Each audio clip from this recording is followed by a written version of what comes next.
الحمد لله وكفى وسلام على عباده الذين اصطفى خصوصا على سيد ولد آدم وخاتم الأنبياء وعلى آله المجتبى وعلى كمل أتباعه من الصديقين والصالحين والشهداء. أما بعد فأعوذ بالله من الشيطان الرجيم. بسم الله الرحمن الرحيم.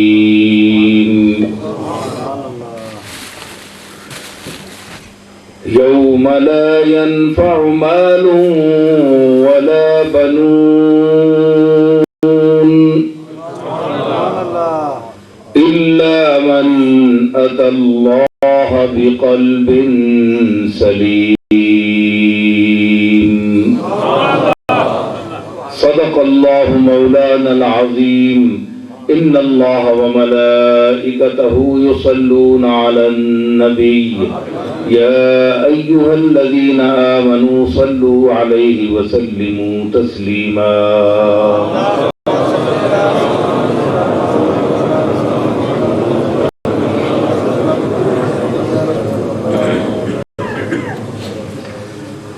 معزز سامعین، علماء گرامی قدر،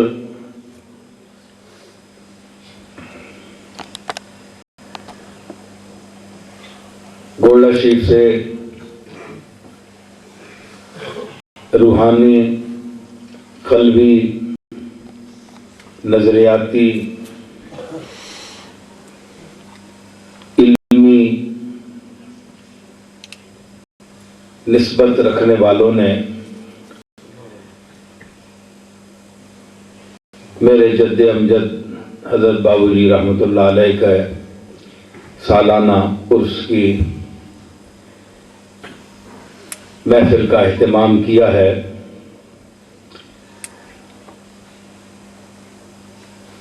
اور جیسا کہ آپ صاحب نے ابھی آپ کے سامنے بیان کیا کہ مولا شریف کے پیر صاحب جناب پیر ہارون رشید صاحب نے اپنی وسعت قلبی کا اظہار فرماتے ہوئے اپنے خلیفہ صاحب کو میرے پاس بطور خاص بھیجا اور یہ فرمایا کہ آپ ہمارا سینٹر استعمال کر سکتے ہیں، بڑی خوشی ہوگی. یہ ان کی محبت ہے، میں اس کا شکریہ ادا کرتا ہوں. اور دور دراز سے تشریف لائے ہوئے ارباب نسبت، وہ لوگ جن کا براہ راست درگاہ مہریہ سے تعلق ہے، یعنی وہ میرے دادا پردادا یا والد یا میرے بیت ہیں یا ہم سے تعلق ہے، یا وہ لوگ جن کا ظاہری تعلق تو نہیں لیکن ذہنی تعلق ہے، محبت ہے، رجحان ہے. تو اصل بات کیا ہے؟ کیا تعلق ظاہری ہوتا ہے یا وہ لوگ کے ظاہر کا تعلق تو قائم نہیں کر سکے لیکن ذہنی طور پر وابستگی ہے، کیا ان کا بھی تعلق ہوتا ہے یا نہیں؟ اس کی طرف میں ذرا اشارہ کروں گا.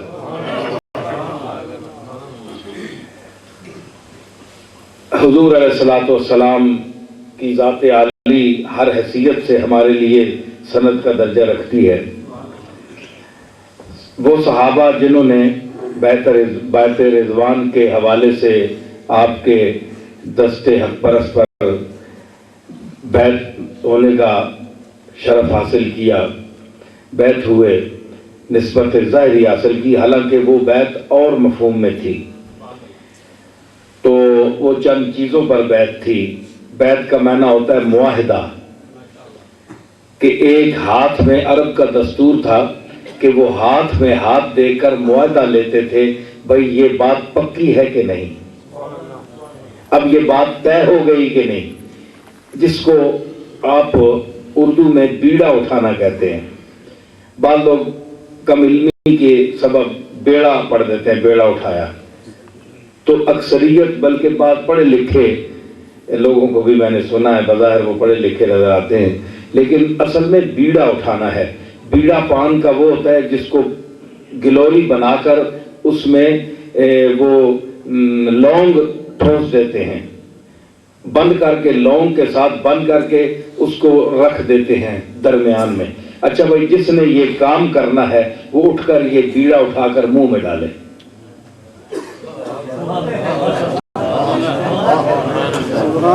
تو لکھنؤ میں یہ مطلب ہے جو ہمارے رامپور ہوا، لکھنؤ، مراد آباد، یو پی جس کو آپ کہتے ہیں، ہندوستان میں پھر یہ بالعموم، تو یہ پھر وہ جس شخص نے وہ کام کرنے کا وعدہ کرنا ہوتا تھا وہ اٹھ کر وہ اٹھا کر بیڑا منہ میں ڈالتا تھا، تو پھر لوگ کہتے تھے کہ فلاں نے تو اس کام کا بیڑا اٹھایا ہے۔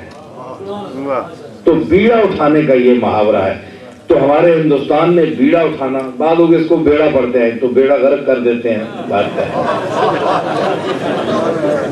بات کا بیڑا غرق کر دیتے ہیں، محاورے کا بیڑا غرق کر دیتے ہیں۔ دیکھیں یہ اب سلاؤ سے آ گئے مظہر اور اعظم اور حضرات بھی آ رہے ہیں۔ حسن جب مقتل کی جانب تیغے برراں لے چلا، عشق اپنے مجرموں کو پا بجولاں لے چلا۔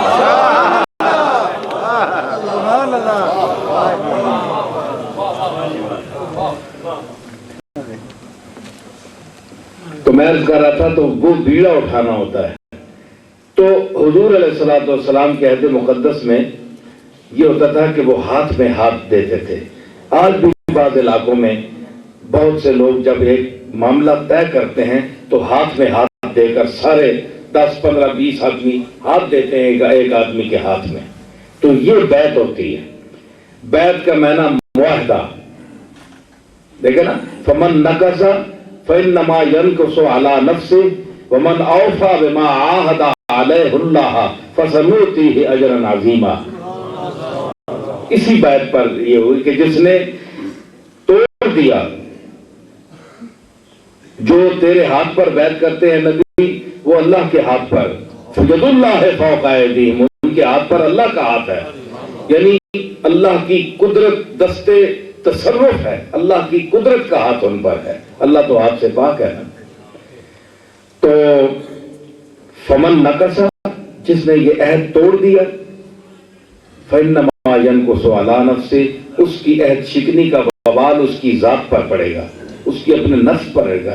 ومن اوفى بما عاهد عليه الله، اور جس نے جس بات پر میرے محبوب سے کہ ہاتھ پر ہاتھ رکھ کر وعدہ کیا تھا، یعنی بیعت لی تھی کہ میں یہ کام کروں گا، میں وعدہ دیتا ہوں آپ کے ہاتھ پر، فسنؤتیہ اجرا عظیما، ہم ان کو بہت بڑا اجر عطا فرمائیں گے جس نے اس وعدے کی پاسداری کی۔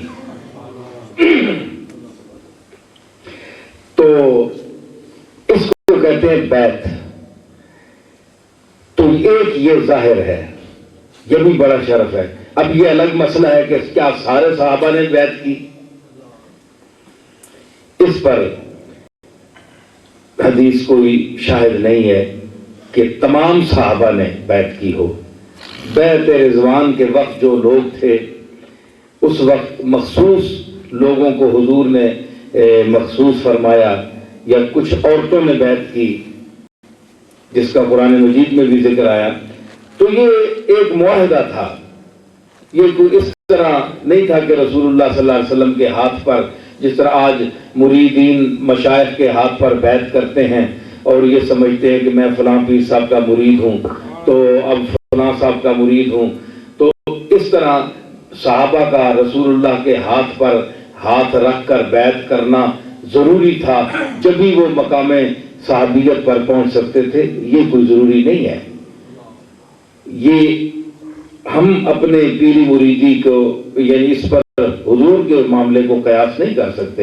وہ تو ایک معاہدہ تھا جو علاقائی وہ ماحول تھا، اس میں آپ نے ان سے معاہدہ لیا. تو اللہ نے بہرحال فرمایا کہ چونکہ میرے نبی کے ہاتھ پر تم ہاتھ رکھ رہے ہو، اس لیے یہ ہاتھ میرے ہاتھ میں ہے، اس ہاتھ کا تعلق میرے ہاتھ سے ہے، تو اب اس ہاتھ کی لاج رکھنا ضروری ہے.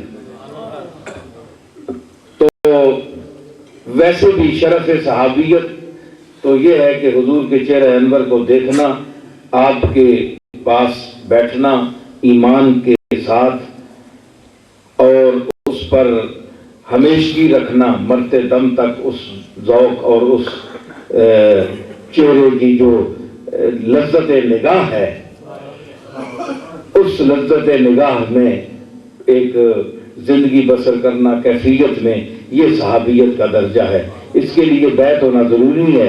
ایک ہے کہ ہاتھ دینا، وہ ایک ہے دل دینا. تو صحابہ نے، اب یہ ہے کہ جن لوگوں نے، جیسا کہ میں نے کہا ہے کہ یہ ضروری نہیں، ہمیں کتابوں میں ملتا نہیں کہ 1,24,000 کم و بیش صحابہ نے سب نے بیعت کی ہو، اس کا ثبوت کتابوں میں نہیں ملتا. بیعت رضوان کا تو ملتا ہے، لیکن بیعت رضوان میں کتنے شامل تھے؟ 20,000 تھے، 10,000 تھے، 5,000 تھے. تو یہ ہے. لیکن جن لوگوں نے نہیں کی بیعت، تو پتہ چلا کہ اگر یہ ضروری ہوتی تو حضور سارے صحابہ کو کرتے. بات سمجھ گیا؟ سارے صحابہ 1,24,000 کم و بیش یا سے بھی زیادہ، ان کو بھی آپ بیعت میں لیتے. تو یہ بیعت ضروری نہیں تھی. حضور کے ساتھ تعلق رکھنا قلبی یہی بیعت ہے. وہ تو علاقائی مصلحت کے تحت آپ نے ہاتھ پر ہاتھ رکھا.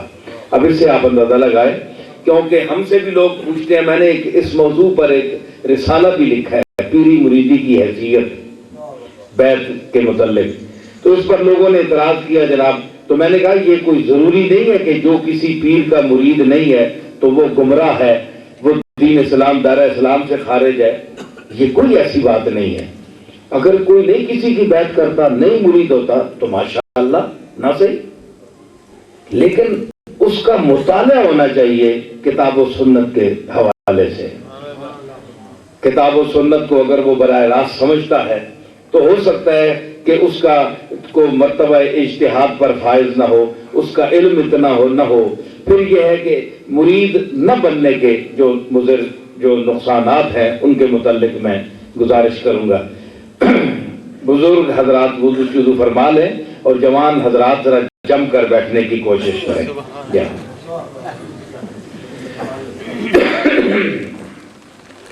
تو اب لوگ کہتے ہیں جناب کہ جو کہتے ہیں کہ نہیں جی پیر بنانا ہے، مرید بنانا ہے، وہ کہتے ہیں جناب یہ تو بڑی ضروری چیز ہے، پیر کے بغیر گمراہ ہو جاتا ہے بندہ، یہ بڑی ضروری چیز ہے، بڑی ضروری. جتنی وہ زور لگاتے اتنی ضروری نہیں ہوتی. یہ جال میں پھنسانے والے ہوتے ہیں، جال میں پھنسانے والے ہوتے ہیں. ہاں تو جو کہتے ہیں نا، میں بتا جو پیر میں علی شاہ صاحب جیسے بندے ہوتے ہیں نا پیر، تو ان کے پاس آدمی جاتا ہے کہ حضور میں مرید بننا چاہتا ہوں. فرمایا مجھ سے بہتر اور نیک آدمی کوئی تلاش کر. میں نے اپنے دادا سے، حضرت بابو جی جن کا عرس ہے، میں نے خود ان سے سنا. میں اپنی بات بتاتا ہوں. میں جب اپنے دادا سے، میں ذہنی طور پر منطقی ذہن کا آدمی ہوں. میری ابھی ذکر ہو رہا تھا، اپنے قاری صاحب بیٹھے ہوئے ہیں مولانا عطا محمد صاحب بندیالوی رحمۃ اللہ علیہ کے حوالے سے. تو ان کے ساتھ میں بچپن ہی سے، حالانکہ میں اب بھی کم علم ہوں تو اس وقت بھی، لیکن میں بحث مباحثہ میں بڑا تیز تھا. تو استاد العلماء سے بحث میں ٹکر لے لیتا تھا، چاہے مجھے بعد میں وہ سمجھاتے ہی تھے، لیکن ایک دفعہ تو میں ان کو لے ڈوبتا تھا. ہے جی. تو پسینہ استاد العلماء کو بھی آیا ہوا ہے، مجھے بھی. میں نے بات کٹ اتار دی، انہوں نے بھی اتار دی. انہوں نے کہا بھائی صرف میں یعنی کوئی صاحبزادہ پیر. میں نے کہا آپ نے مجھے صرف صاحبزادہ سمجھا ہے؟ ایسی بات نہیں، آئیے میدان میں آئیے. تو مول صاحب کہتے تھے تم نے مجھے صرف عقیدت مند سمجھا، آؤ میدان میں. ہے جی کہ میں پیر کا بیٹا دیکھ کر چپ کروں گا، آؤ تم کتنے پانی میں، آؤ نکلو باہر. تو ایسے لوگ تھے وہ. تو ہم یعنی بڑی اچھی گفتگو ہوتی تھی. آخر ہم ان سے بس بہت اس بہانے بہت کچھ ان سے سیکھتے تھے. ہم انہیں ذرا غصے میں لا کر جوش مستی دیکھتے، جوش تمنا دیکھتے، جوش مستی دیکھتے، جوش تمنا دیکھتے، سامنے لا کر تجھے اپنا تماشا دیکھتے. تو ہمارا مقصد یہ ہوتا تھا کہ مولانا عطا محمد صاحب بندیالوی کو ہم علمی اس جوش پر، نقطہ عروج پر لا کر اپنے ذوق کا تماشا دیکھیں کہ ہم کہاں جاتے ہیں. تو ان سے معاذ اللہ کو مقابلہ مقصد نہیں ہوتا تھا. یہ تو بڑی بے ادبی ہے بزرگوں کے ساتھ ایسی بات کرنا. اور پھر ماشاءاللہ وہ تو نابغیر روزگار شخصیت تھی. تو اس طرح کی وہ بات. تو میں نے، میرے استاد ان کے استاد بھائی تھے. مولانا یار محمد صاحب کے دونوں شاگرد تھے. مولانا فتح محمد صاحب میرے استاد. یہاں سمدانی بیٹھا ہوگا، آیا کہ نہیں؟ اچھا. تو وہ ہاں اپنے نوشہرہ کا تھا یہ لڑکا. وہ کہہ رہا تھا میں بھی نوشہرہ ہوں. یہ میرے استادوں کے گاؤں کے ساتھ ہے، مڑھاما کے تھے. تو وہ مجھے کہتے تھے تو اپنے دادا سے بیعت ہو جا. تو میں نے کہا جی کوئی ضروری ہے کہ بزرگوں کے گھر جو پیدا ہو وہ ضرور ان کو بزرگ ہی سمجھے؟ ہو سکتا ہے ضروری نہیں ہے کہ یہ بزرگ بھی ہوں. کس بات پر میں بیعت کروں؟ اب دیکھیں نا، جو میرا ذہن اس وقت تھا جب میری عمر 14 سال تھی، اس وقت میں ایسا اعتراض کرتا تھا. تو اگر آج میں بات کرتا ہوں تو بعض لوگوں کو تکلیف کیوں ہوتی ہے جی؟ میں اپنے دادا پر یہ بات سمجھ کر گیا. تو آپ کو میں، اگر آپ کو میں نہیں سمجھ سکتا یا آپ مجھے نہیں سمجھ سکتے تو الٹی سیدھی باتیں کرنے کا فائدہ. میں کچھ سمجھ کر آنا چاہتا ہوں، ہے جی. اور سمجھ کر کسی سے تعلق رکھنے کا مزہ بھی آتا ہے جی. ہاں متنبی نے کہا تھا احبک یا شمس زمانے و بدرہ، احبک یا شمس زمانے و بدرہ وَيُلَّامَنِي فِي كَالسُّحَا وَالْفَرَاقِ دُو. اے زمانے کے سورج میں تجھ سے محبت کرتا ہوں. تو چاند بھی ہے، چودھویں کا چاند بھی ہے، سورج بھی ہے حسن کا. میں تجھ سے محبت کرتا ہوں. اگر یہ چھوٹے چھوٹے فراقت جو ہیں، فرقدین ستارے جو ہیں، یہ قطب شمالی جنوبی، اس میں یہ چھوٹے چھوٹے ستارے دور سے نظر آتے ہیں. یہ اگر یعنی مطلب ہے اس نے استعارہ کیا کہ چھوٹے موٹے لوگ، سورج چاند کے سامنے تو ستارے چھوٹے چھوٹے ہوتے ہیں نا. تو میں سورج سے محبت کرنے والا ہوں. تو اگر یہ چھوٹے چھوٹے ستارے جو ہیں مجھے ملامت بھی کرے نا کہ تم کس سے محبت کر رہے ہو، تو مجھے اس کی کوئی پرواہ نہیں ہے. لگے رہیں گے، ملامت کرتے رہیں، میں نے تم سے محبت کرنی ہے.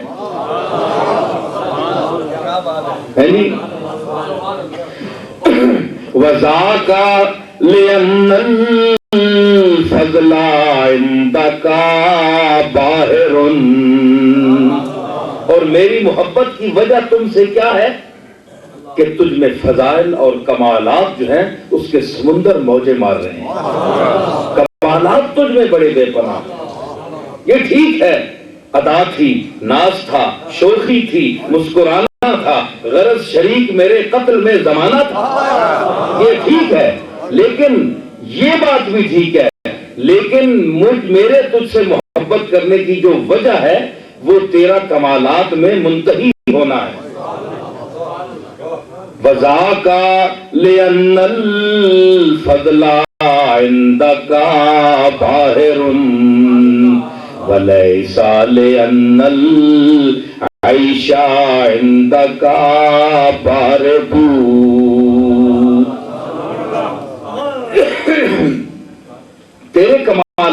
کر میں تجھ پر عاشق ہوں، تیرا شہدا ہوں، اس لیے تجھ سے محبت نہیں کرتا کہ تیرے ساتھ لگا رہنے سے زندگی اچھی گزرتی ہے، کپڑے اچھے ملتے ہیں، روٹی اچھی مل جاتی ہے، مسجد اچھی مل جاتی ہے، امامت مل جاتی ہے، مدرسہ مل جاتا ہے، مریدین کا توسل مل جاتا ہے، ہیلپ مل جاتی ہے، تعارف مل جاتا ہے، اس لیے تیرے ساتھ میں منسلک نہیں ہوں، بلکہ تیری جو وجاہت ہے، تیری جو شخصیت ہے، اس نے مجھے متاثر کر رکھا ہے۔ اب ایک دیکھیے، متنبی نے ایک شعر قیامت کا کہا اور اس نے نچوڑ پیش کیا، وَإِنَّا قَلِيلَ الْحُبِّ بِالْعَقْلِ صَالِحٌ، عقل کے ساتھ آدمی کو سمجھ کر آدمی سے تھوڑی محبت کرنا بہتر ہے۔ وَإِنَّا قَلِيلَ الْحُبِّ بِالْعَقْلِ صَالِحٌ وَإِنَّا كَثِيرَ الْحُبِّ بِالْجَهْلِ فَاسِدٌ۔ تھوڑی محبت سمجھ کر کسی کی شخصیت سے متاثر ہو کر اس سے محبت کرنا، تھوڑی محبت کرنا، تھوڑی صحیح، تو یہ بہتر ہے اس محبت سے کہ تمہیں کسی کی شخصیت کا پتہ ہی نہ ہو، یا اس میں شخصیت میں کچھ ہو ہی نہیں، مطلع صاف ہو ہے جی، اور تم ویسے ہی جپے مار رہے ہو ہے جی، آنکھیں بند کر کے ہندوؤں کی طرح جس طرح بتوں پر وہ گرتے پڑتے ہیں، اندھی عقیدت، آنکھیں بند کر کے جی سب نور ہے، یہ ہے وہ ہے، سبحان اللہ جی ہم نے تو دیکھنا ہے، یہ نہیں، وہ زیادہ محبت جو جہالت کی وجہ سے ہو اس کا کوئی فائدہ نہیں ہے۔ تھوڑی محبت کرو کسی کے ساتھ، عقل مندی کے ساتھ تھوڑی محبت کرو، یہ بہتر ہے۔ تو یہ میرا موقف تھا۔ تو میں نے جب وہ بات کی تو مولوی صاحب نے، ہمیں استاد صاحب نے کہا کہ تم تو بڑے وہابی قسم کے ذہن رکھتے ہو۔ میں نے کہا جناب وہابی نہیں، میں ذرا دیکھنا چاہتا ہوں، وہاب کی کوئی جلوہ بھی تو دیکھنا چاہتا ہوں۔ تو میں نے جناب ایک بات رکھ لی، اب گھر کے آدمی، ویسے تو انسان گھر میں سب کو اپنے بزرگوں کو بزرگ ہی سمجھتا ہے، بزرگ ہو، دادا بابا ہوں، نانی ہوں، دادی ہوں، تو ان کو بزرگوں کے کھاتوں میں رکھتا ہے۔ تو ایک ہوتی ہے عمر کی بزرگی، ایک ہوتی ہے روحانیت کی بزرگی۔ روحانیت کی بزرگی کے لیے جسم کی عمر کی ضرورت نہیں ہے، جسم کی عمر اور ہے، ذہن کی عمر اور ہے۔ بعض بوڑھے آپ دیکھیں گے جو 80 سال کے بھی جو ہیں وہ ان کی عمر 7 سال کے بچے کی ہوتی ہے، بعض بوڑھے ایسے آپ کو ملیں گے جی، تے ماشاءاللہ بندہ بڑا متاثر ہونا ہے مل کے۔ 80-90 سال کی عمر ویسے بھی ہونا ہے، لیکن 70 اور 80 سال کی عمر میں بھی 10 سال کا بچہ بول رہا ہے جی۔ اور بعض ایسے 10 سال کے بچے ہیں کہ جن کی عمر 150 سال کے بوڑھے کے ذہن کی ہے۔ تو اس کی بڑی بڑی مثالیں، وقت نہیں ہے، میں ورنہ میں آپ کو واقعات سناتا، مثالیں دیتا، آپ حیران ہوتے۔ تو یہ عمر اور ہے، وہ عمر اور ہے، جسم کی عمر اور ہے، دماغ کی عمر اور ہے، ٹھیک ہے نا؟ تو وہ میں اصل میں وہ تجربہ چاہتا تھا، تو وہ بات میں نے ایک رکھ لی ذہن میں۔ حالانکہ یہ کوئی معیار نہیں ہے کہ آپ کسی کے متعلق یہ کہیں جناب کہ یہ میری بات کو، دل کی بات کو پہچان لیں گے تو میں ان کو بزرگ مانوں گا، کوئی یہ معیار نہیں ہے۔ تو اور بہت سی چیزیں ہیں متاثر ہونے کے لیے، مگر بچہ تھا، تھوڑی بات تھی ذہن میں۔ تو میں نے جاتے ہوئے موٹر میں جاتے ہوئے کہ میں نے کہا بیعت میں دادا صاحب کی اس وقت کروں گا، اب میں خواہ ان کو بزرگ مان لوں تو یہ بات تو نہیں ہے، ضروری تو نہیں جو بزرگوں کے گھر میں پیدا ہو ان کو ہم بزرگ ہی مانیں۔ بہرحال یہ ذہن میں نے رکھ لی، اب میں جا رہا ہوں تو میں سب سے پیچھے پیچھے سیٹ پہ بیٹھا تھا. تو میں نے کہا کہ اب میں جو سوچ رہا ہوں اگر دادا صاحب مجھے یہاں کوئی جواب دیں بات کریں تو میں واقعی سمجھاؤں کہ اللہ نے ان کے دل میں کوئی چمک ڈالی ہوئی. بڑی عجیب بات. ہمارے مفتی فضان صاحب میرے استاد ہیں، وہ بھی حدیث کے، تو وہ بھی نئے نئے اس زمانے میں آئے تھے بالکل. تو میرے دادا صاحب وہاں چاولہ گراج سے فارغ ہو کر نماز پڑھ کے چلتے تھے تو گولڈا موڑ تک خاموش رہتے تھے، صرف وظیفہ پڑھتے تھے، کبھی بات نہیں کرتے تھے. اس دن بس میں نے سوچا نا، تو بغیر کسی عادت کے، کوئی عادت نہیں تھی، میں آپ کو کہہ رہا ہوں بات ہی نہیں کرتے تھے، گولڈا موڑ تک نہیں بات کرتے تھے. یوں مڑ کے دیکھا پیچھے، کہنے لگے کون کون بیٹھے ہیں؟ نام لیا گیا. کہنے لگے مفتی فضان صاحب، میرے جو استاد تھے ان سے مخاطب ہو کے فرمانے لگے مفتی صاحب کوئی بات نہیں چلی، دیکھیں نا ابتدان بات کہہ دینا، یوں ہی کوئی بات چلے ہی نہیں. فرمانے لگے کہ میرے متعلق بہت سے لوگ عجیب عجیب سوچتے ہیں کہ میں پتہ نہیں کیا ہوں، میں کیا ہوں یا نہیں ہوں. میں تو ایک آوارہ جیسا آدمی ہوں، اللہ کا ایک گناہگار بندہ ہوں. مجھے تو اپنے کرم سے وہ بخش دے تو میں اس کو بھی اپنے لیے بڑی بات سمجھوں گا. لوگ مجھے کیا کیا سمجھتے ہیں، میں تو مٹی کے برابر بھی نہیں. بس یہ کہہ کر خاموش ہو گئے. بس جناب مجھے بڑی شرمندگی ہوئی. میں نے کہا بھائی یہ بندہ تو ہے، اس میں کچھ ہے. بس صبح میں گیا جناب، وظیفہ پڑھ رہے تھے، میں نے بیعت کے لیے. تو مجھے دادا صاحب کہنے لگے کہ تم بھائی پڑھے لکھے آدمی ہو، کوئی اچھا آدمی سمجھو تلاش کرو، میں تو گناہگار ہوں، میں اس قابل نہیں ہوں. جناب تسی عبور ہی کرنے رہو، آؤ نہ بیٹھ جاؤ تھے، اتنی کو الاٹ سے نہیں کرائی نہیں. اچھا تو انہوں نے کہا جناب میں تو گناہگار آدمی ہوں، تم پڑھا لکھا آدمی ہے، تو کسی اور کے پاس جاؤ. تو میں جناب پھر چلا گیا، بڑی منت سماجت کی بڑی، مگر انہوں نے بیعت نہیں فرمایا. 3 سال میں اس کے در پہ رہا. آخر پھر مجھے مدینہ شریف میں اور جڑا بڑھا آوے کی سنبھال ہی بیٹھاؤ اور خبردار کو اٹھے ایک کم خراب کرنے ہو سارے.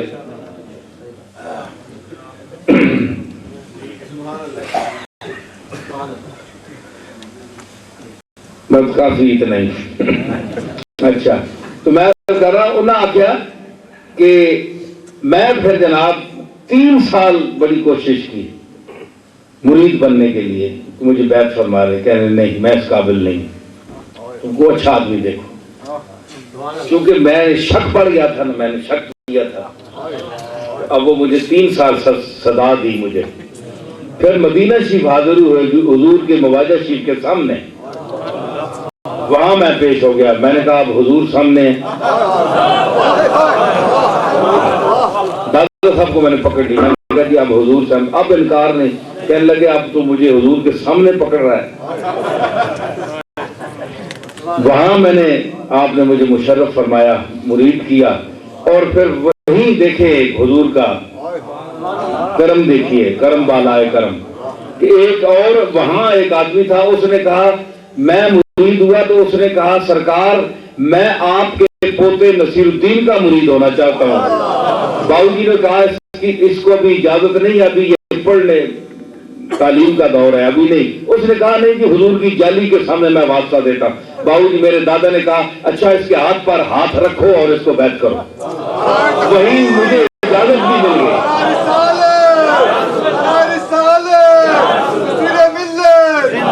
وہاں میں مرید بھی ہوا اور حضور کی جالی کے سامنے مجھے بیعت کی اجازت بھی ملی.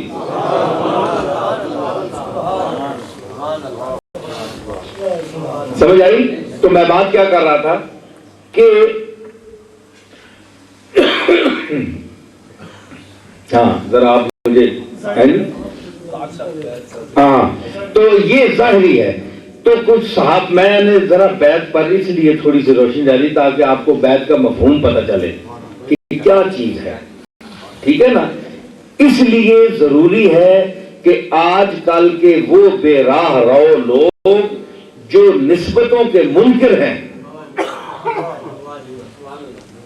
ان سے بچنے کے لیے یا تو پھر جو شخص بیعت نہیں ہوتا وہ وہ تہیہ کرے، وعدہ کرے کہ میں نے کسی بدعقیدہ مولوی کی بات نہیں سنی، رسول اللہ سے تعلق رکھے، اپنے بزرگوں کے ساتھ جو عقیدے موٹے موٹے ہیں ان پر چلے، نہ کسی پیر کا مرید بنے اور نہ کسی بدعقیدہ مولوی کے پاس جائے، پھر تو ٹھیک ہے۔ تو اگر مولویوں بدعقیدوں کے پاس بھی بیٹھنا ہے تو پھر اپنے آپ کو گمراہی سے بچانے کے لیے کسی شیخ کامل اگر نہیں ہے تو شیخ عالم سے تو تعلق پیدا کرو۔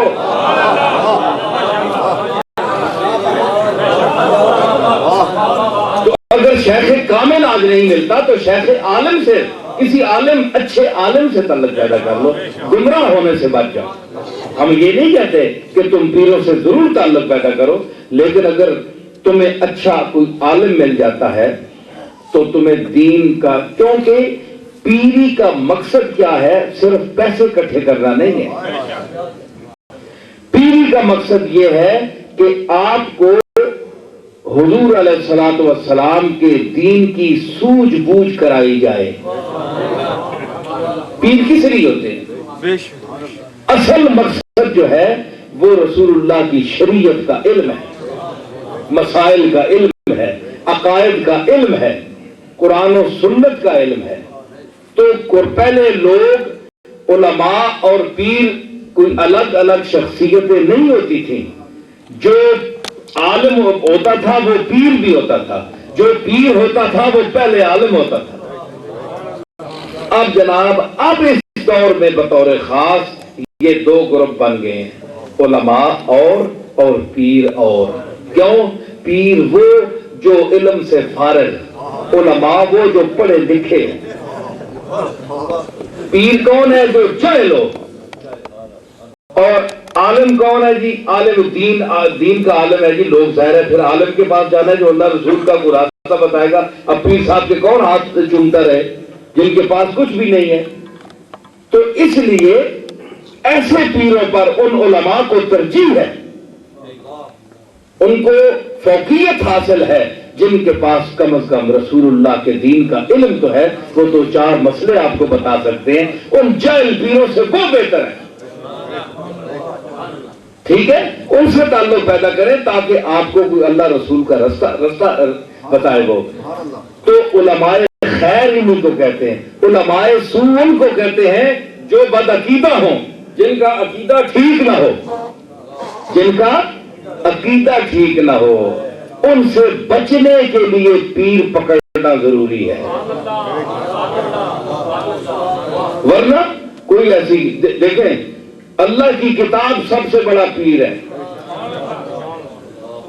رسول اللہ کی سنت سب سے بڑی پیر ہے، پیروں کا پیر قرآن سنت، پیران پیر حضرت غوث پاک شیخ عبد القادر جیلانی بھی جس کو پیر سمجھتے تھے۔ ان سے بڑے لوگوں نے بھی جس کو پیر سمجھا وہ کیا ہے؟ قرآن و سنت۔ اصل چیز یہ ہے، اس کے سمجھنے کے لیے راہبر کا پکڑنا پوچھنا ضروری ہے۔ اگر آپ کو کوئی شخص خود سمجھ سکتا ہے، اتنی اس نے کوشش کی ہے، تو پھر اس کو بشا کی اجازت ہے، لیکن ایک ظاہری تعلق رابطہ کرنا جو ہے وہ ضروری ہے، ٹھیک ہے نا؟ تو اچھی بات ہے ایک مسنون طریقہ، ظاہری طریقہ جو ہے اس کے ساتھ آپ دیکھیں نا۔ ایک میں مثال پیش کروں، بڑی عجیب دلیل ہے میری اپنی عقلی ابھی آئی ہے۔ آپ دیکھیں نا جی، لڑکی بڑے آپ محظوظ ہو گئے اگر ذہین آدمی ہیں تو، اگر آپ ذہین ہیں نا، سمجھدار ہیں تو بڑے محظوظ ہوں گے۔ لڑکی اور لڑکے کے آپس میں راضی ہونے سے نکاح ہوتا ہے، ایجاب و قبول، آپس میں قبول ایجاب ہو جائے، اس نے کہا میں نے پیش کیا، اس نے کہا میں نے قبول کیا، بس نکاح ہو گیا۔ اصل میں تو مولوی صاحب تو زحمت دی جاتی ہے، بہرحال وہ کچھ گواہی شائیاں ہوتی ہیں، چلو وہ ان کے کچھ فیس بھی ہوتی ہے، کچھ فیس بھی ہوتا ہے، بہت سے باتیں ہیں جی، تو فیس کے مطابق فیس دی جاتی ہے نا جی۔ تو اصل میں ایجاب و قبول ہوتا ہے کہ ماں باپ کو پتہ بھی نہ ہو، لڑکی لڑکا ظاہر الروایہ کے مطابق نکاح ہو جاتا ہے. مولویوں کو میں پوچھتا ہوں ظاہر الروایہ کے لیے فقہی مولوی تو جانتے ہیں, ہاں جو جن کو فقہ پر عبور ہے وہ ظاہر الروایہ اور نوادر کو سمجھتے ہیں.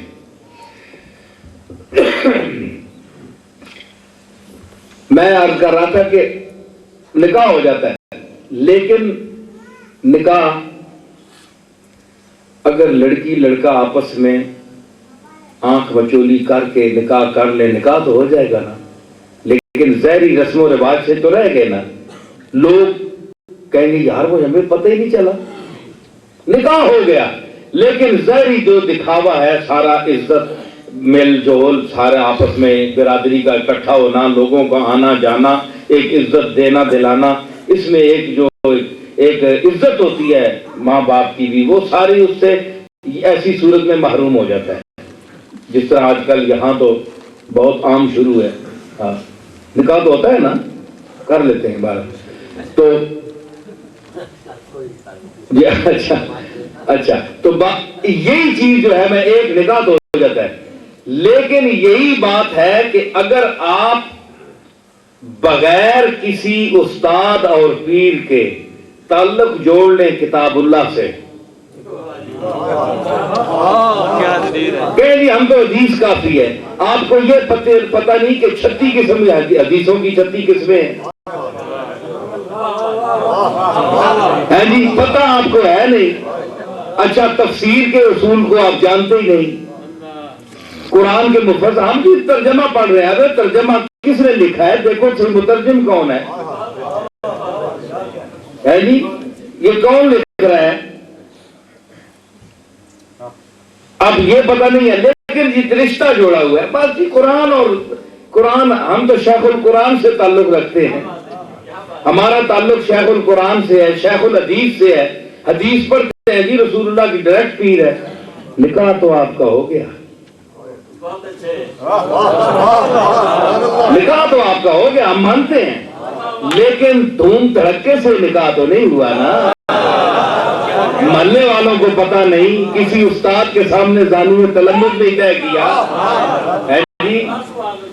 کوئی گواہ ہی نہیں ہے, کوئی لکھت پڑھت نہیں ہے محلے میں, کونسل میں کونسلر صاحب کو پتہ ہی نہیں, محمد خان صاحب کو, کہ یہ نکاح درج بھی ہوا ہے کہ نہیں. کل سند کیا ہوگی آپ کے پاس کہ یہ آپ کے پاس کوئی پوچھنے بیٹھ جائے کہ یہ نکاح کہاں ہوا ہے, کہیں گواہ ہے ہی کوئی نہیں, بس ہم نے آپس میں کر لیا. قرآن جانے اور ہم جانے. قرآن اللہ نے یہی کہا کہ جہاں تم کسی کے شاگرد بنو, نہیں, قرآن ہر بندے کے ذاتی تفہیم کے لیے اترا ہے, تم خود پڑھو, فقرؤ ما تیسر منہ. اللہ نے جو فرمایا جو کچھ تمہیں میسر ہو پڑھو, تو بس پڑھ رہے ہیں, ٹھیک ہے, ہم سمجھ رہے ہیں. خود آپ کے سامنے زانو میں تلمذ طے کرنا ضروری ہے, کسی استاد صاحب کے سامنے ضروری تو نہیں, ٹھیک ہے جناب پڑھیں, لیکن آپ یہ بتائیں کہ آپ یہ جو بیان کر رہے ہیں اس کی سند کیا ہے, کوئی مانتا بھی ہے آپ کی بات کو, آپ کی حیثیت علمی کیا ہے, آپ جانتے ہی کچھ نہیں, سند نہیں ہے. سند جو بات آپ کی مستند اس وقت ہوگی جب آپ ظاہر پر عمل کریں گے اور ظاہر پر پکڑیں گے. اسی لیے اللہ نے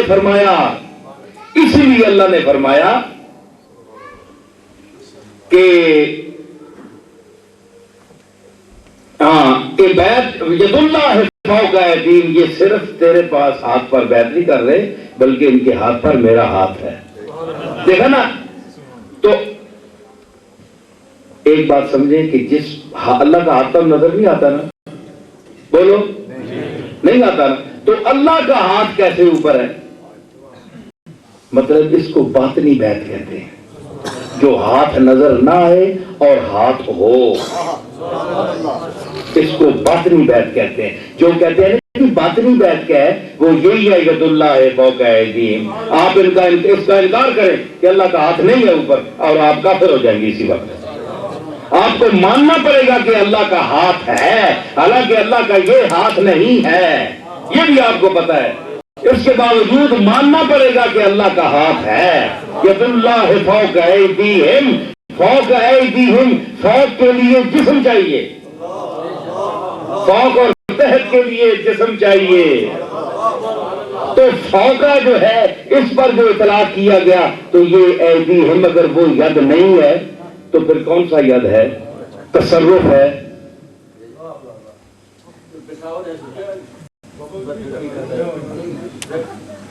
یار ابو بند کر چھوڑو جنہ آ رہے ہیں. تو ید اللہ ہے فوق ایدیہم، اللہ دا ہاتھ نہیں. اللہ آنا میرا ہاتھ ہے انہاں ہوتے جنہاں نا ہاتھ محمد مصطفیٰ دے ہاتھ وچ ہے. تے ہن اللہ دا ہاتھ تسی دسو کتے وے؟ تے مننا پیسی اللہ دا ہاتھ ہے انہاں تے. تے ہاتھ نظر نہیں آندا، ہاتھ ہے جسم. اللہ جسم تو پا کے تے جڑی چیز نظر نہ آوے اس کو کہتے ہیں تصرف روحانی. روحانی تصرف کا یہ مفہوم ہے.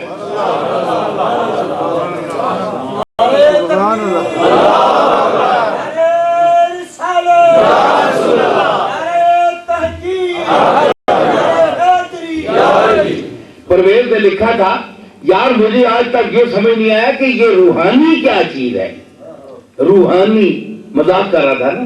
یہ بزرگان دین ہے اولیاء اللہ پہ تصوف کیا ہے اور یہ روحانی چیز کیا ہے. روحانی لفظ بولتے ہیں. میں اس کو مر گیا ہے پرویزی فرقے کا آدمی کوئی میرا خطاب کیوں سن رہا ہو تو وہ مجھے بتائے کہ تم تو نصوص قطعیہ پر ایمان رکھنے والے ہو، تم یہ مدعی ہو اس بات کے. تو مجھے بتاؤ فوق ایدیہم کا کیا معنی ہے؟ جب وہ ہاتھ سے پاک ہے تو فوق کے لیے جسم چاہیے.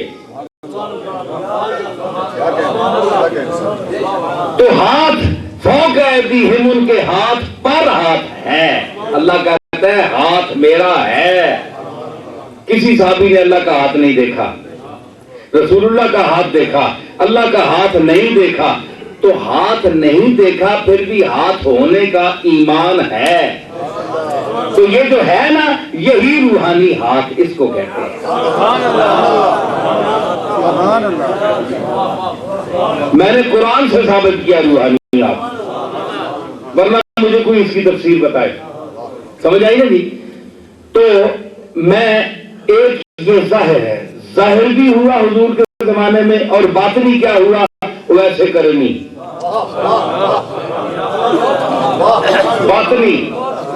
باطنی تعلق بیٹھا ہوا یمن میں ہے. مدتوں روتی ہے چشمے حسرت اہل چمن. مدتوں روتی ہے چشمے حسرت اہل چمن. سال ہے رہتے ہیں گریاں دیدائے چرخے کہن. تب کہیں ہوتا ہے پیدا ایک نخلے گل بدن.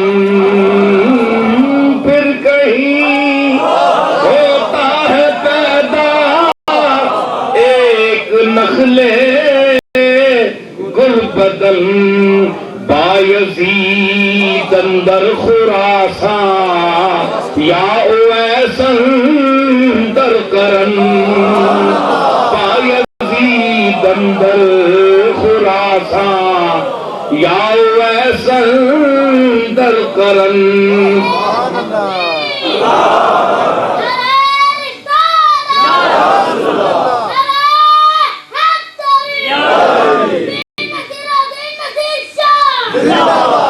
بایزیدن در خراسان یا ویسن مدتوں رہتے ہیں گریا دیدائے چرخے کہن.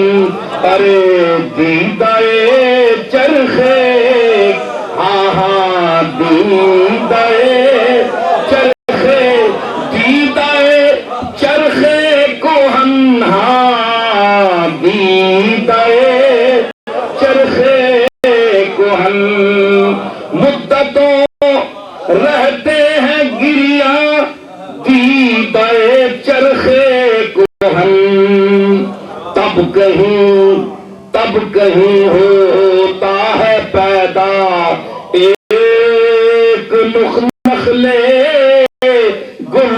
بدن تب کہیں ہوتا ہے پیدا ایک نخل گل بدن بایزید اندر خراساں یا اویس اندر کرن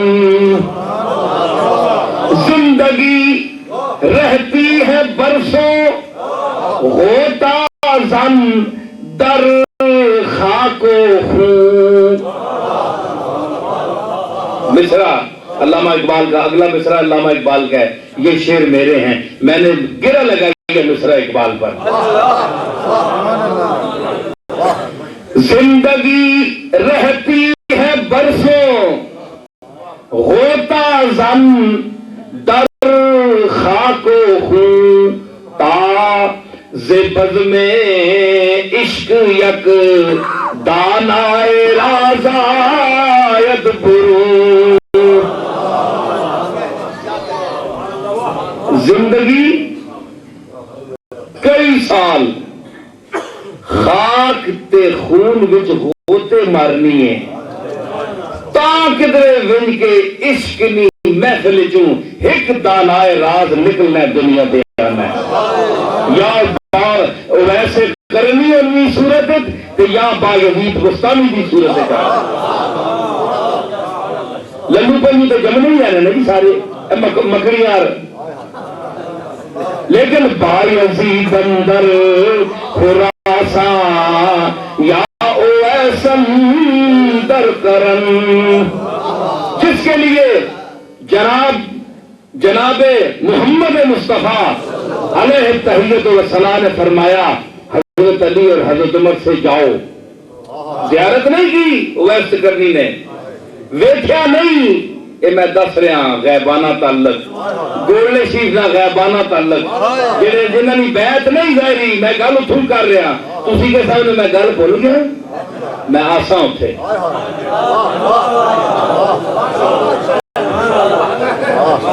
ہاں تو بڑے بڑے اپنی خطابت کے سامنے لوگ بیٹھے نا، پر میں جڑے طریقے نال بولنا صرف بولنا بڑا مشکل ہے کیونکہ میں بہوں ساری برات کہن کے ٹرنا نہ میری چنگی بلی جنج ہونی ہے، مضمون بھی جنج ہونی ہے.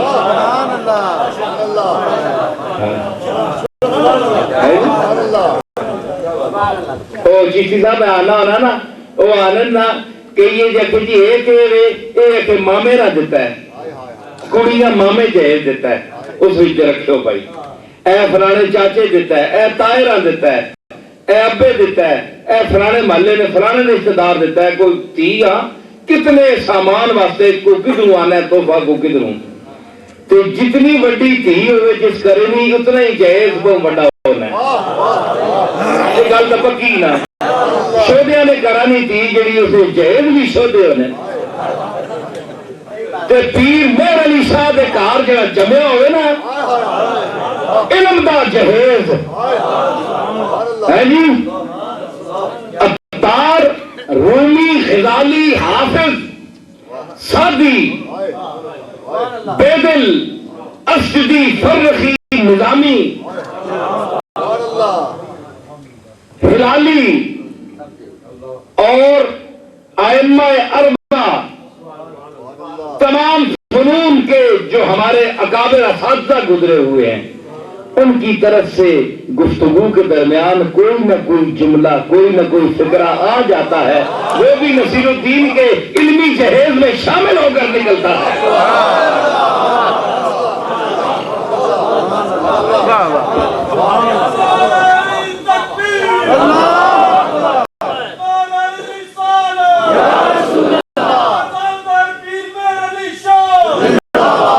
اس لیے میرا خطاب آپ عام مولوی کا خطاب نہ سمجھیں. میں بہت کچھ گٹھڑی باندھ کے چلتا ہوں سفر پر. اسی لیے بعض لوگ کہتے ہیں جناب بڑا لمبا خطاب ہوتا ہے. تو صدر میں نائی دے جی آیا تسی گھر بیٹھے رہو نا کیوں تھوڑا نہ آئے. جو سنتے ہیں اور سن کر سر دھنتے ہیں، جو پہلے ہی سے ہی داڑھی بنتے ہیں، وہ کب ہماری سنتے ہیں.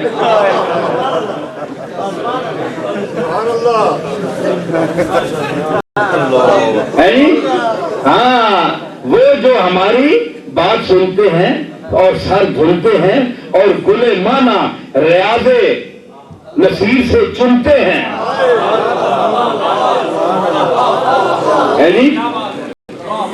تو اس لیے وہ لوگ وہ کہتے ہیں جناب وہ تو کہتے ہیں ابھی ہمیں وقت کا احساس بھی نہیں ہوا کہ آپ کتنی دیر بولے.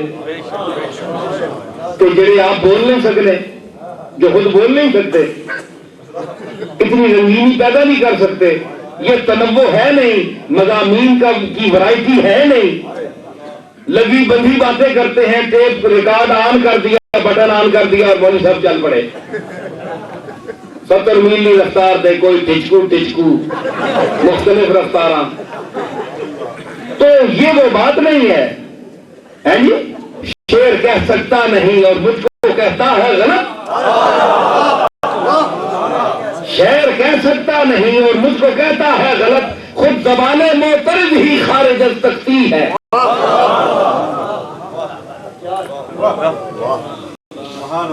اس لیے اس کے لیے بہت سمجھ چاہیے.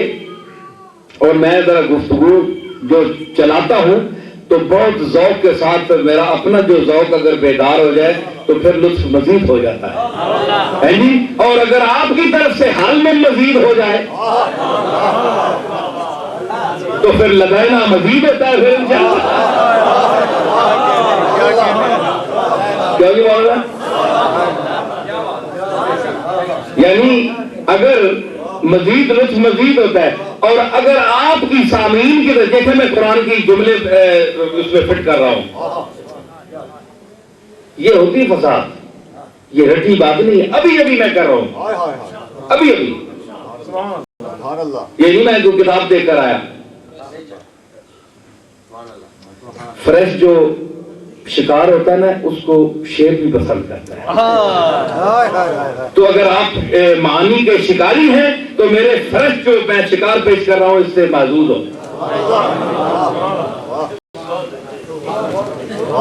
اگر آپ معانی کے معنی کا شکار کرنے والے ہیں, اگر واقعی آپ شکاری ہیں معانی کے, تو میرے فریش جو معانی ہیں ان سے محظوظ ہو. میں لحمن طریقہ پیش کر رہا ہوں. تو آپ کہوں گا کہ مزید لطف مزید پیدا کر, میں مزید پیش کروں گا. تو اگر آپ نے کہا حل میں مزید, کیا اور ہے کچھ, تو پھر لدینا مزید, ہمارے پاس مزید بھی ہے.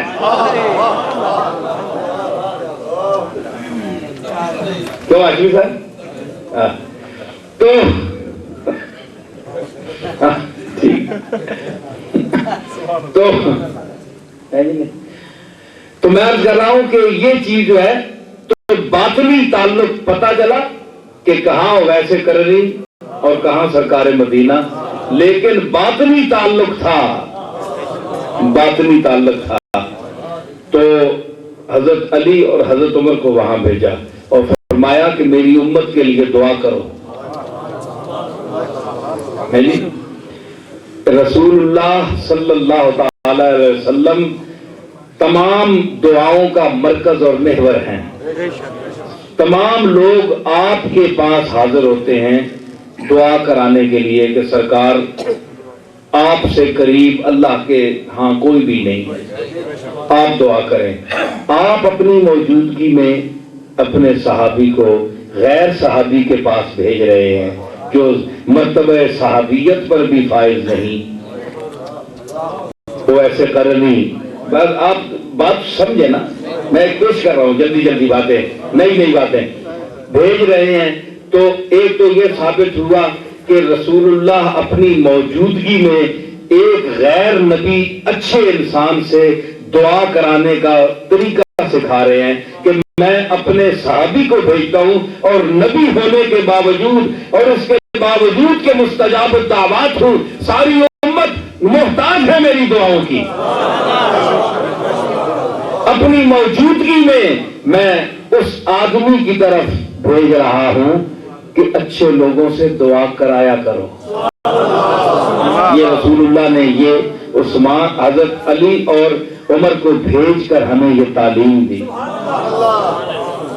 ٹھیک ہے, یہ تو حدیث سے ہے نا, اور تمام کتابیں لکھ رہی ہیں کہ حضور نے فرمایا جاؤ کہو اویس سے کہ میری امت کے لیے دعا کرے. دعا کرانا ثابت ہو گیا نیک لوگوں سے, اچھے لوگوں سے, اور یہ بھی ثابت ہو گیا کہ اچھے لوگ مستجاب الدعوات ہوتے ہیں, ان کی دعائیں اللہ قبول کرتا ہے. یعنی کوئی معاذ اللہ زور نہیں ہے اللہ پر کہ جناب یہ ضرور کرا کہ ہی چھوڑ سا, یہ گل نہیں. وہ اور منزل ہے, وہ بھی ایک ادا ہے, وہ بھی ایک ادا ہے. وہ ادا یہ ہے کہ محبت اور اطاعت کے اس منزل پر وہ آدمی پہنچ جاتا ہے کہ جس طرح بچہ نہیں چموٹ بننا بڑے نال آنا نہیں میں کر کے چھوڑ مہربانی کر ہوں اس بچہ رونا پہ زاریاں پہ کرنا ہے پیر پہ نپنا ہے, نہیں میں کر کے چھوڑ سا. پھر جس طرح پیو کرنا پینا نا اسی طرح اللہ بھی کرنا پینا. اس لیے میں گل دسا حضور اس کے پیچھے ایک بات ہے, میں اپنی طرف سے نہیں کہہ رہا ہوں. حضور نے فرمایا, ارشاد ہے بخاری شریف میں اور سب کتابوں میں ہے, حضور نے فرمایا کہ بعض ایسے بندے ہوتے ہیں اللہ کے جن کے بال بکھرے ہوئے ہیں, کپڑے گندے ہیں, میلے ہیں, کسی قابل نہیں, دنیا ان کو کسی قابل نہیں سمجھتی. اللہ کے نزدیک ان کا وہ مقام ہوتا ہے کہ وہ اگر اللہ پر قسم اٹھا دے کہ اللہ یہ تو نے کام کرنا ہے تو اللہ کو کرنا پڑتا ہے.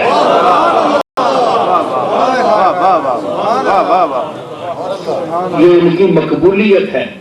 دھونس نہیں معاذ اللہ, مالک کے سامنے کون دھونس ہے؟ باپ بیٹا باپ پر دھونس جماتا ہے نہیں, عرض ہی کرتا ہے, عرض کرتا ہے, للچاتا ہے, عرض کرتا ہے, رو کر عرض کرتا ہے. تو پھر جس طرح بزرگ گھر کے بچے کی بات کو نہیں ٹالتے نا, اسی طرح مالک بھی نہیں ٹالتا. ان لوگوں کی بددعاؤں سے بھی بچو, ان مجازیب کے منہ سے نکلے ہوئے جملوں سے بھی بچو.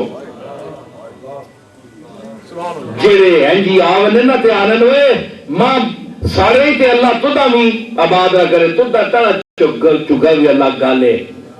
اے جے نکلے جملے اللہ چھوڑنا نہیں ہونا نے, اے جے گلاں تو بھی بچیا کرو. ہاں آ جائے اگر ضد پر اپنی کوئی دیوانہ, آ جائے اگر ضد پر اپنی کوئی دیوانہ, خود گرد پھرے آ کر کعبہ ہو کے بت خانہ. تو نسبت کیا ہے؟ نسبت یہ ہے کہ کہاں ویسے کرنی اور کہاں کملی والے تشریف فرما ہے.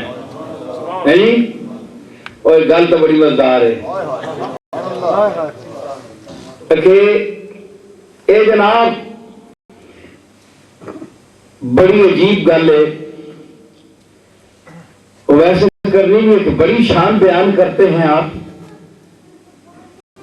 تو ان کو منزل یقین حاصل نہیں ہو سکی. ایک شخص نے اعتراض کیا یہ منزل یقین پر فائز نہیں ہو سکے معاذ اللہ. میں نے کہا کیسے؟ کہ جناب یہ یقین ہوتا تو انہیں پتہ نہ ہوتا. آپ کے امت کے عام صوفی کو بھی پتہ ہے مکاشفے اور دور کی بات کر دیتا ہے, یہ وہاں کرن میں بیٹھا ہوا ہے اور اس کو یہ پتہ نہیں کہ رسول اللہ کا کون سا دانت مبارک شہید ہوا. شک میں 32 دانت نکال دیے ویس کرنی نے. پتہ نہیں آپ کا یہ دانت مبارک شہید ہوا. پھر خیال آیا پتہ نہیں یہ نہ ہو, اس کو توڑ دیا. پھر یہ نہ ہو, یہ توڑ دیا. 32 کے 32 دانت ویس کرنی نے توڑ دی کہ رسول اللہ کا کون سا دانت شہید ہوا ہے, تو 32 کے 32 توڑ دیا. تو منزل یقین پر فائز نہیں ہوا. اتنا بڑا آدمی کہ اگر اس کو علم ہوتا, تم تو اولیاء اللہ کے علم کے قائل ہو, تو اس کو یہ اعتراض ہے نا, اعتراض مجھ پر بھی کیا. میں کہا جناب گالے وے, افسوس یہ ہے کہ آپ بڑی شخصیت ہیں اور آپ کا ایک بڑا تعلق بھی ہے ایک خاص فرقے سے. مجھے حیرت اس بات کی ہے کہ آپ نے اویس کرنی کے شک پر تو بڑا شک کیا، لیکن حسین کے سر کے قلم ہونے پر تو آپ کو یقین ہے نا؟ واہ واہ واہ، جواب سنیے حسین، ارے آپ ہمارے اویس کرنی کے شک پر تو اعتراض کر رہے ہیں، لیکن آپ کو یہ تو پتا ہے کہ حسین کا سر یقیناً قلم کیا گیا کہ نہیں؟ زلجنا نکالتے ہیں کہ نہیں؟ ہر سال علم نکالتے ہیں کہ نہیں؟ یہ یقین کے ساتھ کہ حسین کا سر قلم ہوا ہے یا شک کے ساتھ؟ نہیں، یقین کے ساتھ۔ میں کیا حسین نے اویس کرنی نے تو 32 دانت شک میں نکال دیے، آپ یقین اتنا رکھتے ہیں اور کبھی کسی نے سر قلم کرایا 10 محرم کے دن؟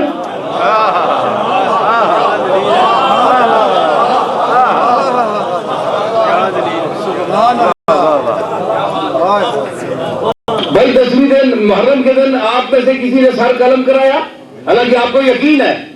تو اویس کرنی نے اگر شک میں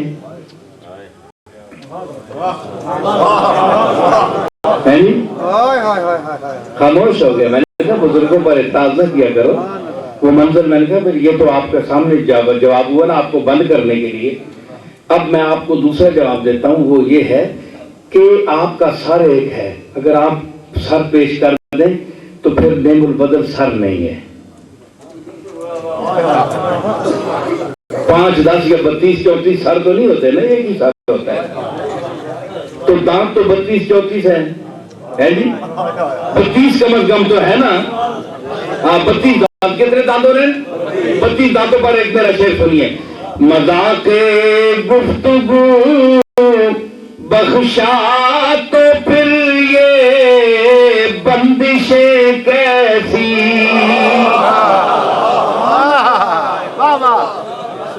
اور سنو لندن والے برطانیہ والے ہو، یاد رکھو محفلہ کر رہی ہو، مذاق گفتگو بخشا تو پھر یہ بندشیں کیسی،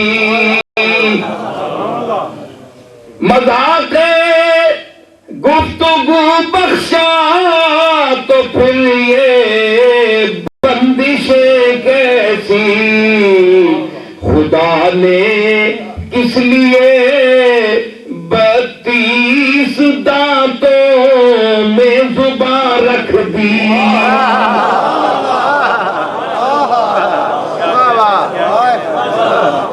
گلا نہ چسکا بھی دیتا ہی ایڈی لمبی جیب دیتی ہے بندیا، کہیں ایڈی ایڈی لمبی ہونی نا، تھا کچھ ابھی بیان ابھی کچھ بیان ہے جی، ایک بار کہیں لمبی ہونی نے جیب، کہیں بول ہونی ہے، تھا کچھ ابھی بیان ابھی کچھ بیان ہے، گویا تیری زبان کے نیچے زبان ہے،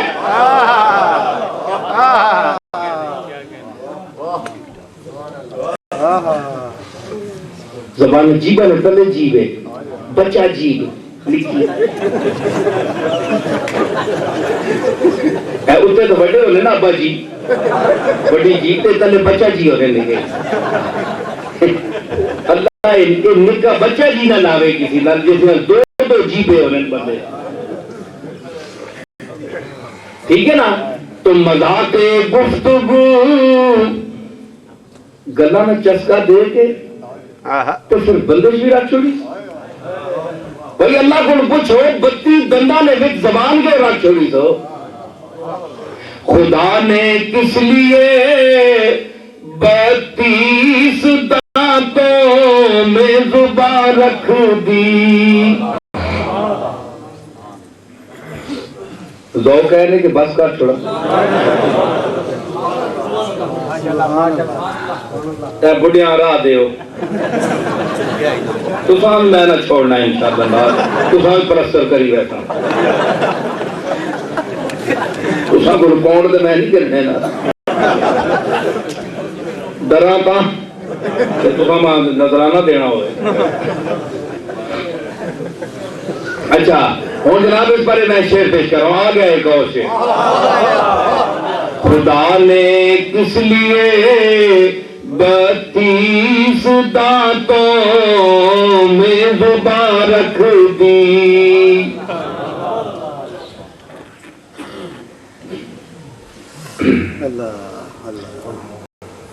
پتا چلتا نہیں اور آگ لگ جاتی ہے تن من میں، پتا چلتا نہیں اور آگ لگ جاتی ہے تن من میں، خدا جانے کسی نے غم کی چنگاری کہاں رکھ دی؟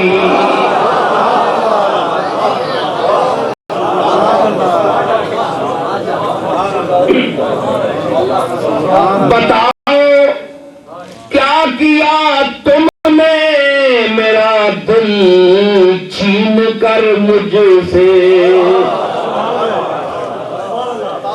بتاؤ کیا کیا تم نے میرا دل چھین کر مجھ سے؟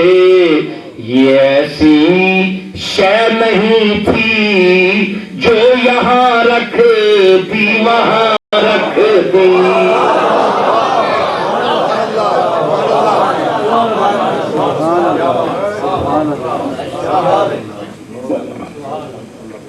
تشریف لائے سامنے۔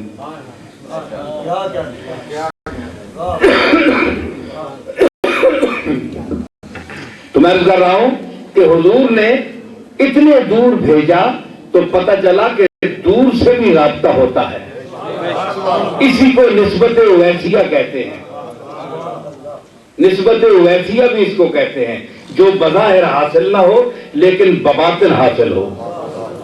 تو وہ لوگ بھی داخل سلسلہ ہو سکتے ہیں جو جن کی صرف محبت ہو، بظاہر وہ پہنچ نہیں سکے، بیعت نہیں ہو سکے، لیکن ذہنی طور پر بیعت ہو چکے فلاں آدمی کے، وہ تو سمجھو بیعت ہو گئے۔ ذریعات ضروری نہیں ہے، بلکہ ارادہ اور ارادت جو ہے یہ کافی ہوتی ہے۔ میں نے جو آیت کریمہ پڑھی تھی کہ یوم لا ینفع مال ولا بنون، کہ وہ دن کہ جس دن نہ مال نفع دے گا اور نہ بیٹے، الا من اتى اللہ بقلب سلیم، جو اللہ کے پاس وہ شخص مستثنیٰ ہے جو اللہ کے پاس قلب سلیم لے کر آیا۔ قلب سلیم جو ہے یہ کام دے گا، بے عیب دل جو عیب سے پاک ہو، نہ مال نفع دے گا، نہ بیٹے، نہ اولاد، نہ خاندان والے، کوئی چیز نفع نہیں دے گی۔ آج کی یہ محفل اصل میں نے بڑی ابتدا سے یہ بات شروع کر دینی تھی، مگر وہ میں نکل گیا۔ آپ کو پتہ ہے نا، کبھی ادھر سے نکل جاتے ہیں، کبھی ادھر سے، دل سے نکل گیا کہ جگر سے نکل گیا، تیرے نگاہ یار کدھر سے نکل گیا۔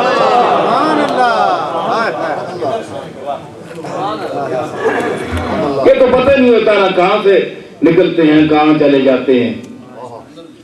تو میں عرض کر رہا تھا کہ جس شخصیت کی یہ محفل ہے عرس کی اور ان کی یاد پر مشتمل یہ محفل منعقد ہے، تو وہ جو اس آیت کی وہ شخصیت مصداق تھی، ان کا نقطہ نظر یہ بھی تھا کہ دنیا کا مال اور متاع اور دولت کوئی چیز نہیں، مال اور اولاد کوئی چیز نہیں، یہ اللہ تعالیٰ کی نعمت ضرور ہے، لیکن قیامت کے دن اللہ کے سامنے اگر کوئی چیز کام آئے گی تو وہ قلب سلیم ہوگا۔ قلب سلیم کیا ہے؟ الذین قالوا ان الذین قالوا ربنا اللہ ثم استقاموا استقامت علی الدین علی عقائد صحیحہ، اللہ کی وحدانیت اور رسالت مآب کی رسالت پر کما حق ایمان رکھنا، یہ قلب سلیم کی کیفیت اور دل کی جو صرف جب تک درست نہ ہو. اب دیکھیں جی سلیم، مولانا میں توجہ ذرا چاہتا ہوں. قلب سلیم، سلیم کے کیڑا ہے دل. ایک میں تسا نہیں اصطلاح ہے سمجھاوا، جڑا ایک ہونا ہے ان بیلنس، ایک ہونا ہے بیلنس. قلب سلیم وہ ہے جو بیلنس میں ہو، پورا اہدنا الصراط المستقیم صراط الذین انعمت علیہم، بیلنس سے پورا تلیا ہوئے. ہونا نا ترکڑی تو تول جائے ادھر دکاندار تک نہیں رہنے نا اے مارا گوشت ادھر چلے اسی لا کے کر دینے پہ تکے نہ گا. ایک ہونا جڑا روک کے دسنا ہے کہ تک لے میں بیلنس سے رکھے گی. یہ جو حلالی دکاندار کوئی کوئی ہونا ہے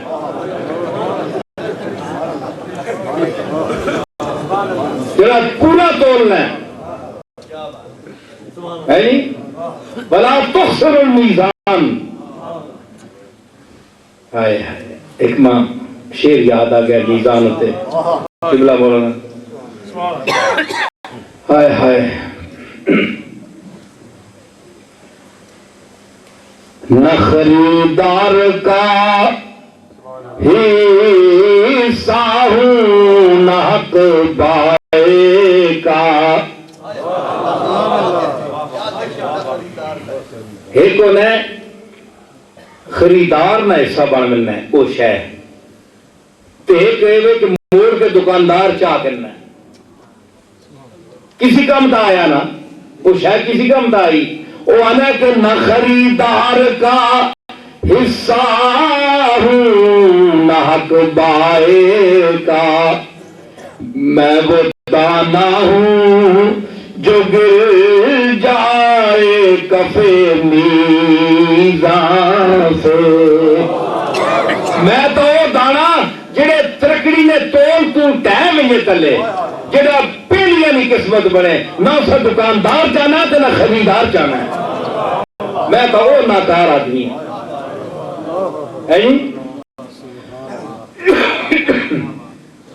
تو وہ جو ہے نا بالکل بیلنس سے اہدنا الصراط المستقیم سیدھا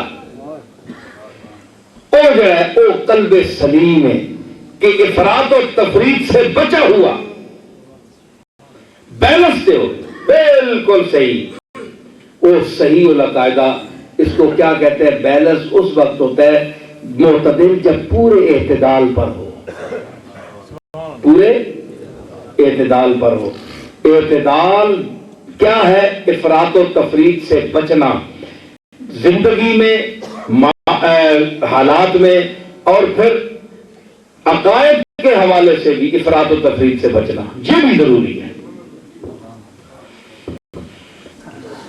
جو آپ کھینچ کر ایک مذہب میں مسلک میں اتنے گم ہو جائیں کہ دوسروں کو بالکل ہی کہیں جناب کہ یہ ہے ہی کم بخت، پتہ نہیں کون بنائے ہیں کہاں سے آئے ہیں، نہ غور کریں نہ سمجھ کریں، یہ بھی غلط ہے. ان کو بھی دیکھیں، ان کی دلیل سنیں، اگر آپ کے پاس دلیل مضبوط ہے ان کو سمجھائیں، ٹھیک ہے، ان سے گفتگو کریں. چھوٹی چھوٹی فروعی مسائل پر الجھ کر ایک دوسرے پر کفر کا فتویٰ نہ لگائیں. یہ اعتدال سے ہٹنا ہے.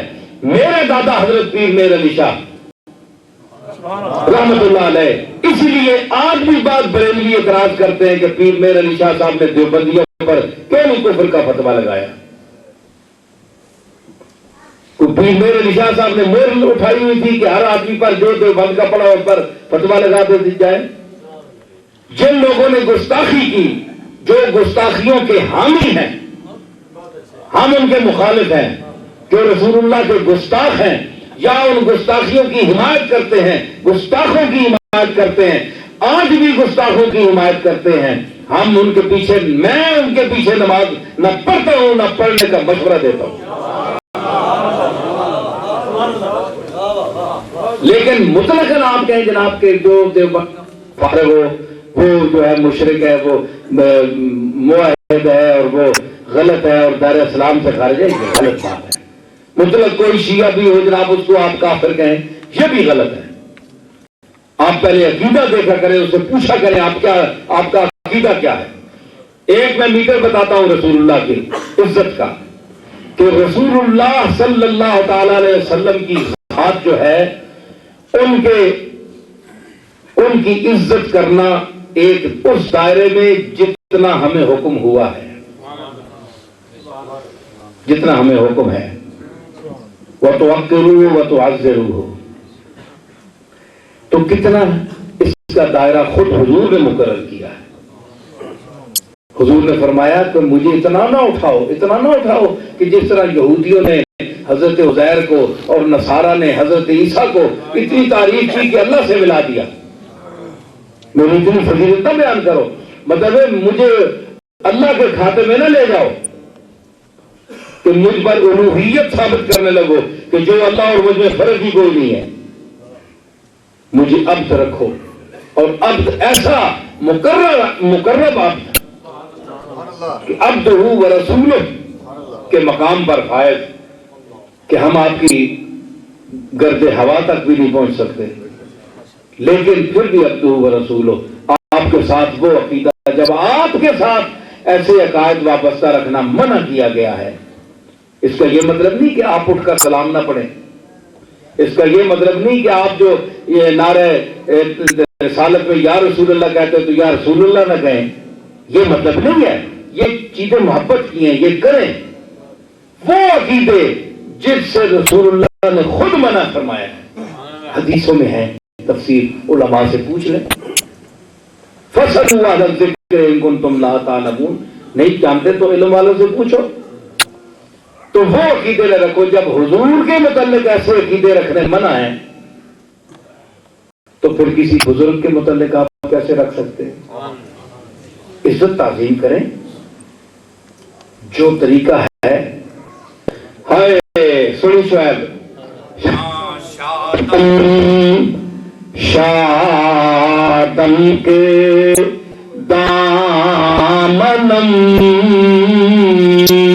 سگے، شادن